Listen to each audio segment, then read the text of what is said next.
So as expected, Sri Lanka had no problems in getting past Canada. But what about New Zealand? Well, they had played earlier in the day in a Group A fixture that had the potential to be a bit tricky as they were up against the 2003 semi-finalist Kenya. Now, it was played in Chennai in India. Kenya won the toss. They decided to bat first. And let's just check out the two teams for you. Here we go. And now that New Zealand side, lot of depth in batting and a bowling attack, which with the retirement of Shane Bond may not have the obvious cutting edge that it used to have, but it just might be well set up for the slower paced Asian wickets. For Kenya, well, there was quite a bit of experience with the likes of Tikolo, Adoyo and the captain Jimmy Kamandi, all familiar World Cup faces. And there's also a great amount of interest in the young English-educated opener Seron Waters. So Kenya to bat first. Here's how they got on. Here comes Southee. There's a shout here. It looked to be going down the leg side.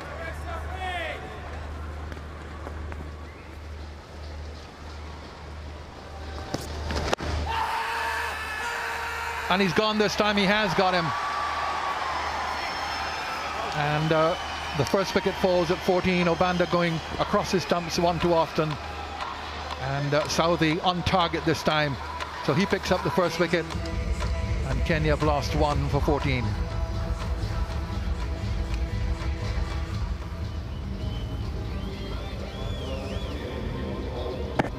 The impact is in line. And it's saying that it would have gone over the top, but they didn't use the challenge, Kenya. So one is back in the pavilion, Obanda, with 14 on the board.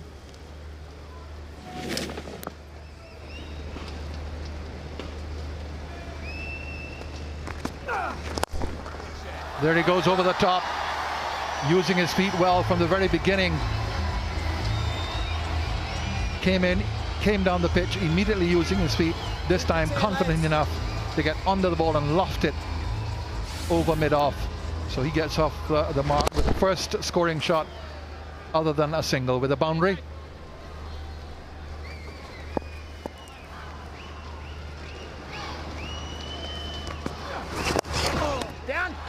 There's a sweep, will go away for another boundary. So very good start here from Collins Oboya. He's got the foot on the accelerator from the very start. 2 boundaries to him after a very slow start for New Zealand. They're 23 for 1 from 8 overs. Just past the diving keeper, inside edge, gets a boundary. So all of a sudden Kenya have just started to accelerate. That a very lucky one. First boundary for Waters.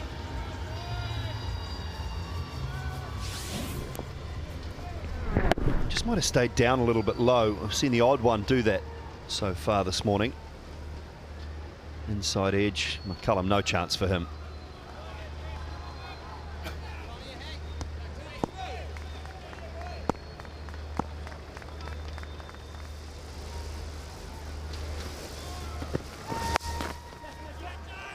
Quick single, shy at the bowler's end. Direct hit, may have been close. Jacob Oram is the fieldsman in that short, fine leg position. Oh, I wonder, a little bit slow taking off. I wonder whether this might have been out. It would have been.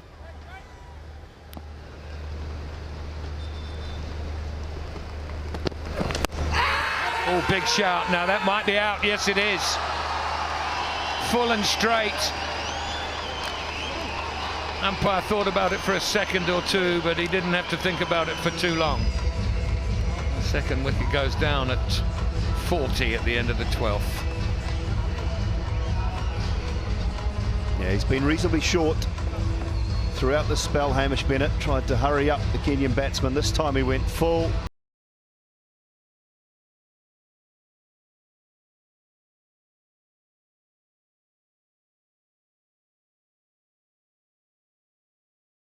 Hamish Bennett gets his man.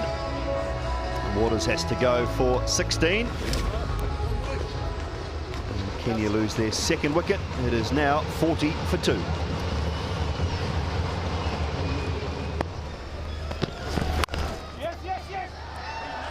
Straight away, he's one of the more senior players in this Kenya side.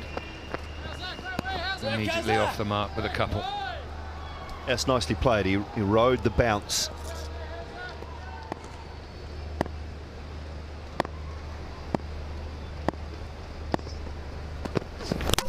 Bowled him out. Wow, what a good delivery. Full, straight, and Kenya now in all sorts of trouble. Well, if he rode the bouncing delivery last ball very well, he was nowhere near this one. Good bowling from Hamish Bennett. Short ball followed up by a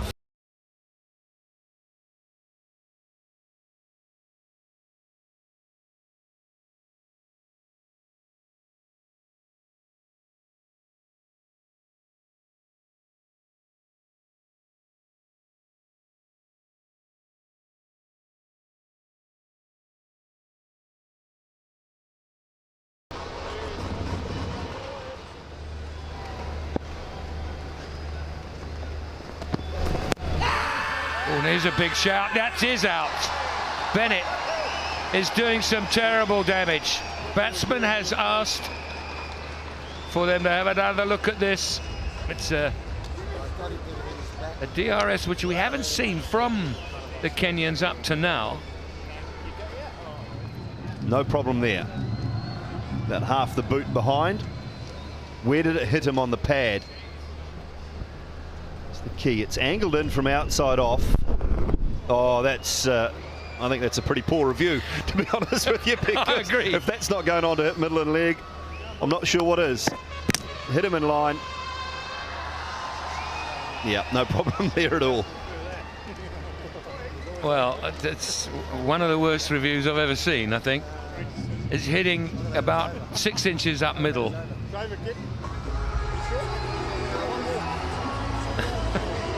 Anyway, what it does mean is that Obuya's out for 14. There's the final confirmation. He's already on his way, and Kenya now reeling at 44 for 4.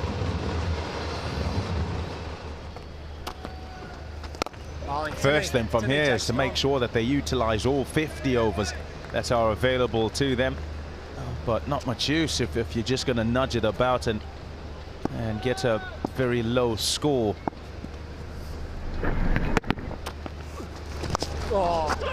Had a little sweep across that. Everyone got excited, but he's got a bottom edge on it and might.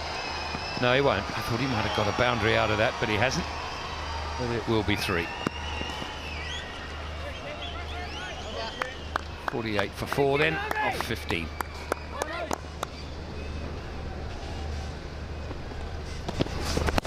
Oh, he's got another one. I'm telling you, he's got another one. Yes. Wow, wonderful spell this from Hamish Bennett. Beautiful work, really good work, and it seems as though it might well be another review here. Nope, there isn't. He consulted his mate and he's going to walk off the park. Omar on his way, LBW. Very good bowling it is by Bennett. He's been direct right at the stumps.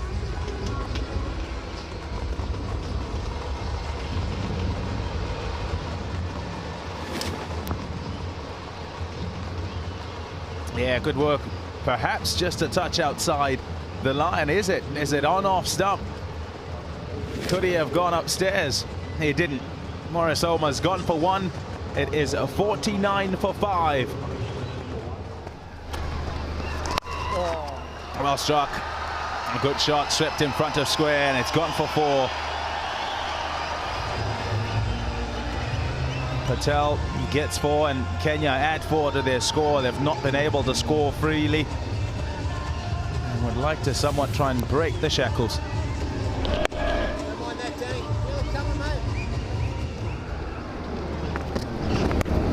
Outside edge and gone. And Oram gets an early breakthrough. And the 150th wicket for Big Jake. Kamande just looking to run that down to third man. It bounced a touch more. He's 6'6", Jacob Oram, and does generally get some bounce. And outside edge is a good catch by Brendan McCullum, having to go to his right. Makes absolutely no mistake, and it's celebration time for the New Zealanders again. Kamande gone for 2.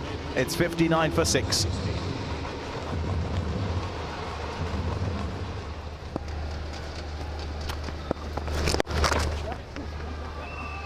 Look for a couple there and make it easy.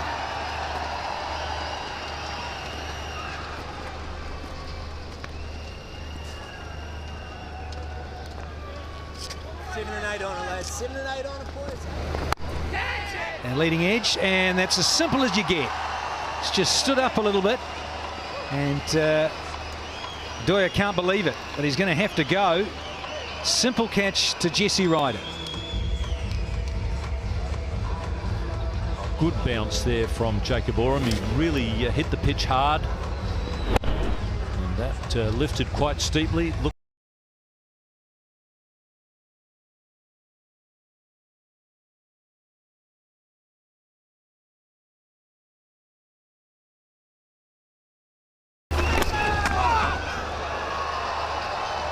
And a delightful French cut. No, it's buys. Didn't get anything on it. Thank you, Rod Tucker. And 22 overs are gone at 67 for 7.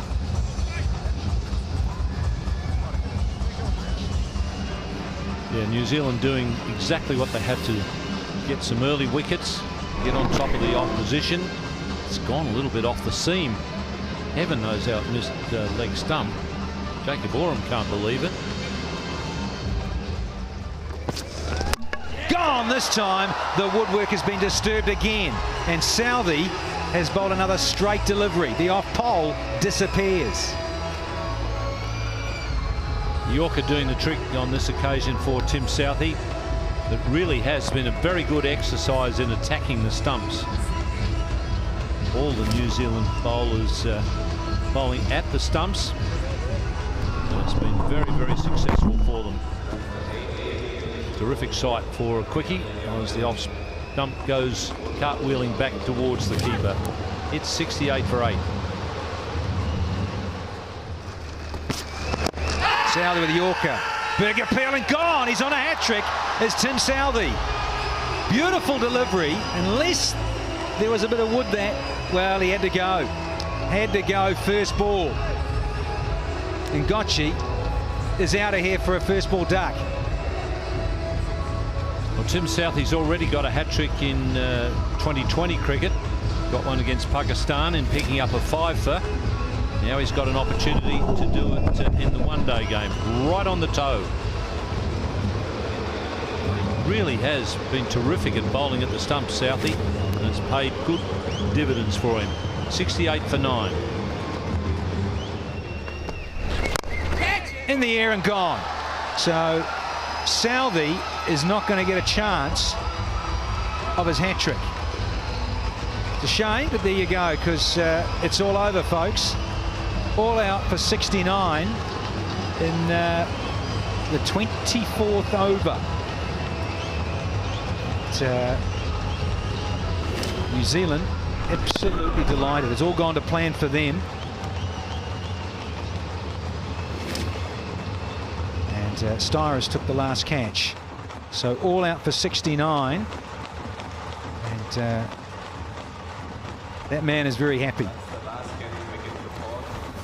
Well, that took just over an hour and 3/4. 69 all out was Kenya's worst effort in World Cups and the 5th lowest of all time in the tournament. 16 was the top score, extras weren't far behind, and it was really just horribly disappointing for a Kenyan side who had hoped to prove that the associate members do have a big part to play in the competition. From New Zealand's point of view, it was a near perfect performance with the ball, with Hamish Bennett bowling full and straight, the main assassin. Now, it all meant that New Zealand needed just 70 to get their first points in Group A on the board, and we'll show you what happened next.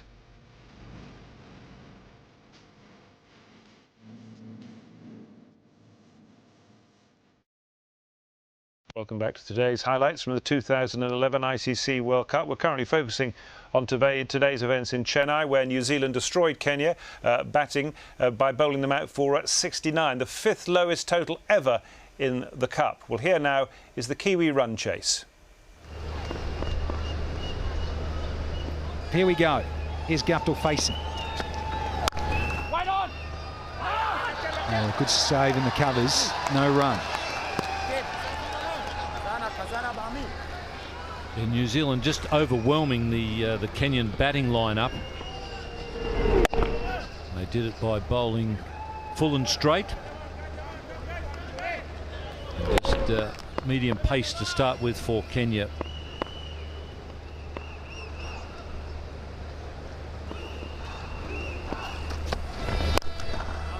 There he goes this time. Ball 4 dot balls, and in the 5th one had to go for 4 from Guptill. Just too short on that occasion. Guptill was very quickly into position to play the pull shot. That was the difference with the New Zealand bowling. They were full and straight.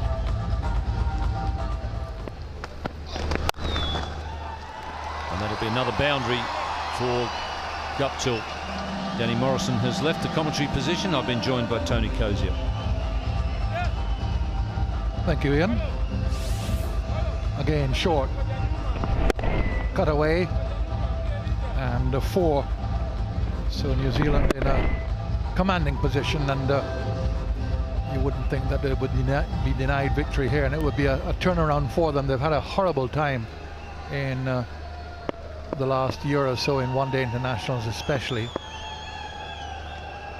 Won only 2 of their last 18. Again, too short and cut away. So 3 boundaries now to the Guptill. That was an easy put away for him. Yeah, not learning the lesson that New Zealand should have taught them. The New Zealand bowlers being full and straight. But so far, Kenyan bowlers have been short and giving a little bit of width outside off stump.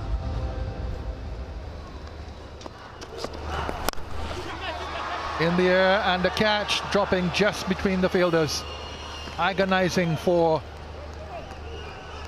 Waters coming in from mid-wicket, and the mid-on fielder just couldn't quite get there. Top-edged pull shot. Again short, so what we've been saying about the short delivery, well, I suppose that should have gone off the middle of the bat, but not timed at all by McCullum, and he gets away with it.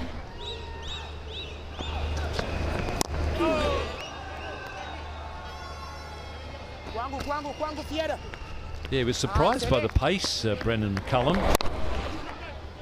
Perhaps he was charging onto the front foot a bit as well, not expecting something short.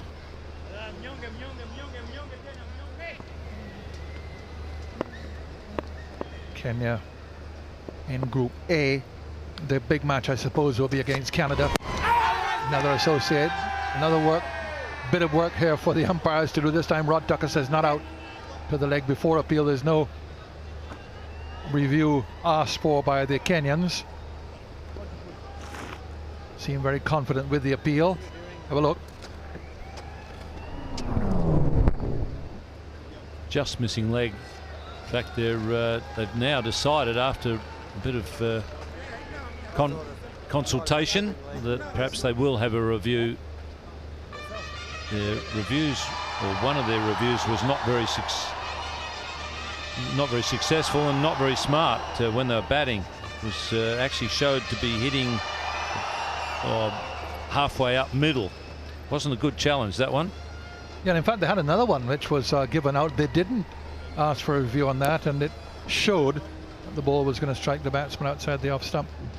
Well, it's not a no ball, so that's fair.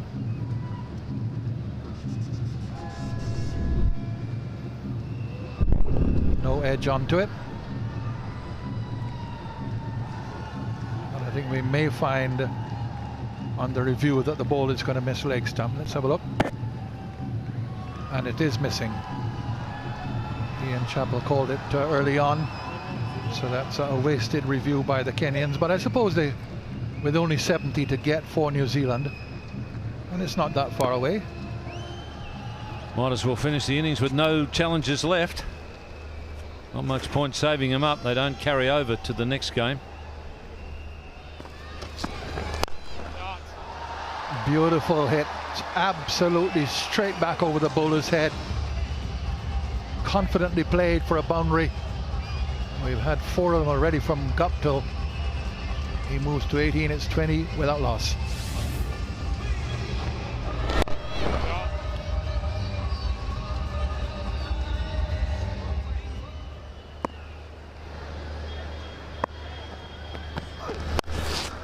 Short and just over mid-wicket. Again, McCullum not timing the ball properly. He was lucky to get away with one in the last over, top edge. It was just dropped between mid-wicket and mid-on. This time, just managed to clear the leaping mid-wicket fielder. But he does get a couple for it. Hasn't quite found his timing, has he? And McCullum's only faced 4 deliveries. Guptill's had most of the strike.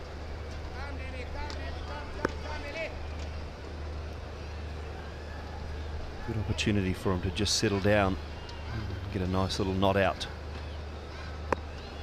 get his tournament underway.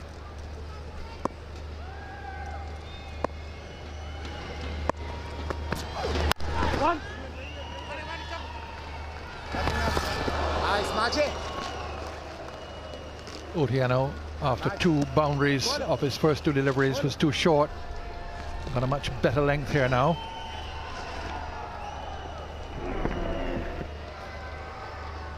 Would have been home had the ball hit the stumps. And he's gone again, straight back overhead. Now, did it carry? If it did, it just barely did. Umpire Erasmus waiting for confirmation as to where the ball pitched. He hits the ball down the ground as well as anyone. Guptill in good form. Back home in New Zealand, the Pakistan series, and has gone all the way. No problem there, all the way for 6. Good extension of those arms and lovely follow through.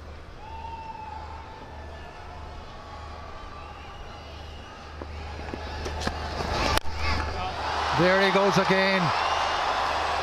Absolutely straight hit and a tremendous hit. It's carried, oh, I would say all of 100 meters. 3rd shot like that we've seen from Guptill, hitting straight and beautifully. That's a super shot, another slower ball. It's very high. Has gone a long way. A little shimmy down the wicket, and just exploding through the crease. Well, will that go all the way as well? No, not quite this time. Too short. And McCullum, even though he's not getting hold of these hook and pull shots, still gets enough top edge onto it for a boundary. They charge down the wicket. McCullum quite a long way down. Thinking from Adoyo, the short ball, just to top edge, away for another boundary. So New Zealand doing this very quickly at the moment. So the first spin. And starts again with a ball which is too short, down the leg side. Always was going to be a boundary for a batsman who is as well set as Guptill. He's racing along here, Martin Guptill, 36 now. And it's just short, pulled away comfortably. Well, it's gone straight through. It's turned. Wait for the umpire, but it might be byes.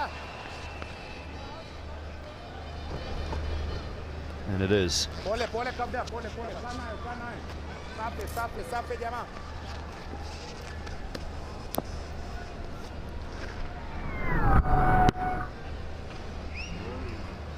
Keeper not gathering. Ball turning a bit there from Mande.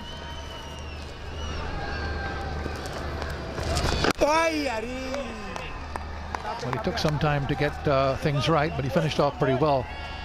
6 overs gone, 53 without loss.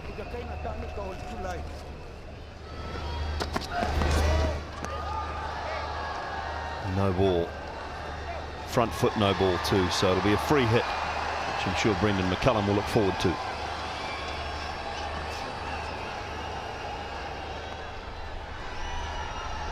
Here's a free hit, and he isn't out, of course. Knocked the middle stump over. Tried something too clever.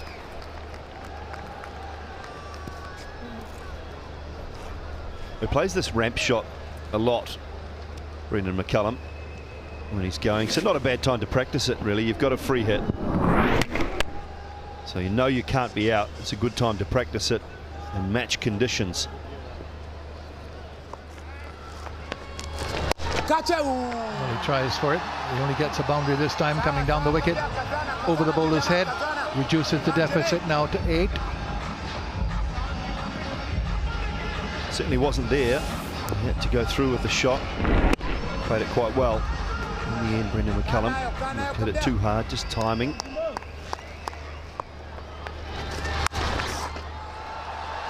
That's a tremendous reverse sweep. It's a difficult shot to play. Takes a lot of practice. And he's hit it really well.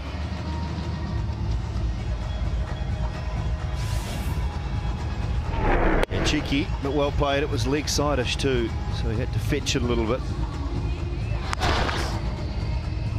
Nicely timed shot.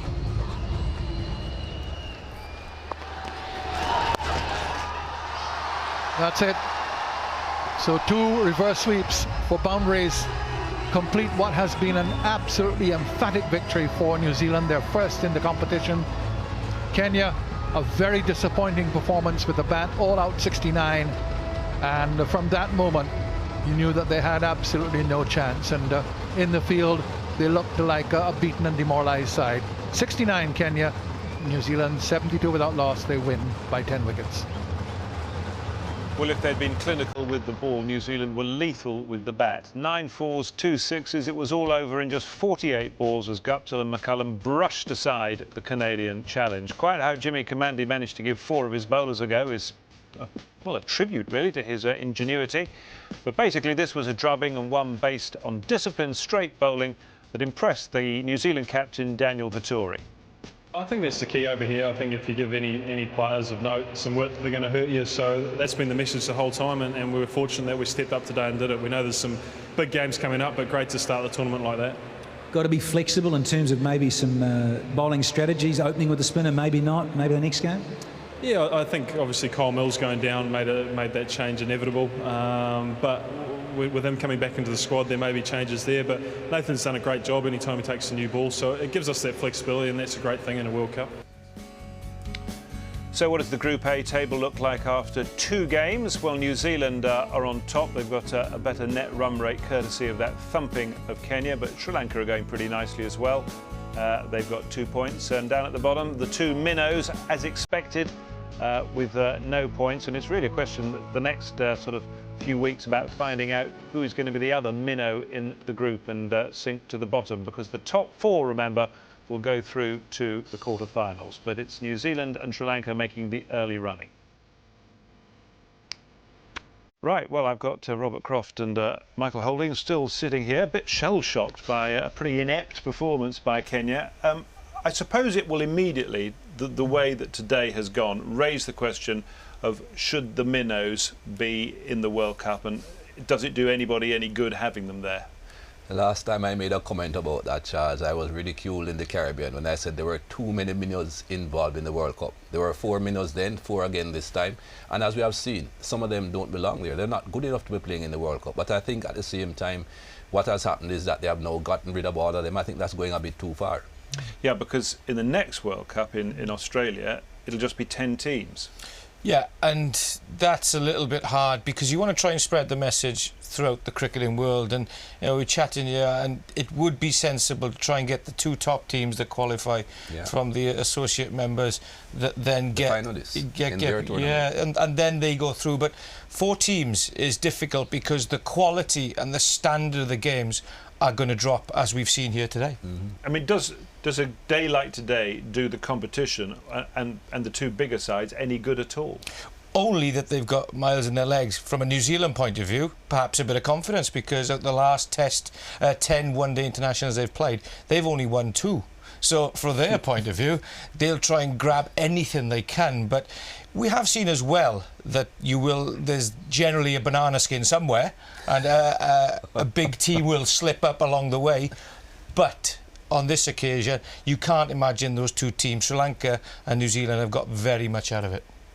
Right. The other thing I wanted to talk about was the fact that New Zealand just pulled a little interesting tactical ploy, didn't they? They opened with an off-spinner in Nathan McCullum. What did you make of that? Shades of the 92 opening with Deepak Patel. But I think the reason for that was because Kyle Mills wasn't available. I don't think they can afford to play against the top teams and open with the off-spinner with McCullum. I think they have got to open with the seamers. The brand new ball is the only ball that will swing down there, Charles, unless you're very good at reverse swing. So they've got to give their opening bowlers an opportunity to swing that new ball and to get some early wickets. I don't think Tendulkar and Sehwag are losing in their sleep watching McCullum bowling the first over.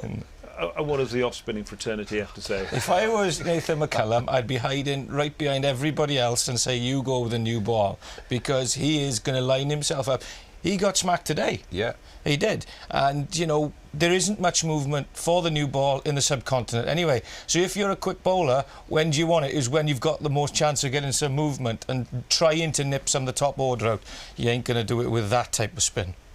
OK, time for a break. When we come back, we'll look ahead to some of the action coming up during the week ahead. We're going to hear from 2 captains, Ricky Ponting of Australia and William Porterfield of Ireland. And we'll also get the view from the England camp in the guise of Paul Collingwood. If you can come out to India, Bangladesh, Sri Lanka and win a World Cup, I don't think you can get any set of conditions that will test you as much as what you'll get out here. So this is a huge challenge for us. We're really up for it and very excited for the games. And let me tell you, the boys are pretty confident about things, but not overconfident.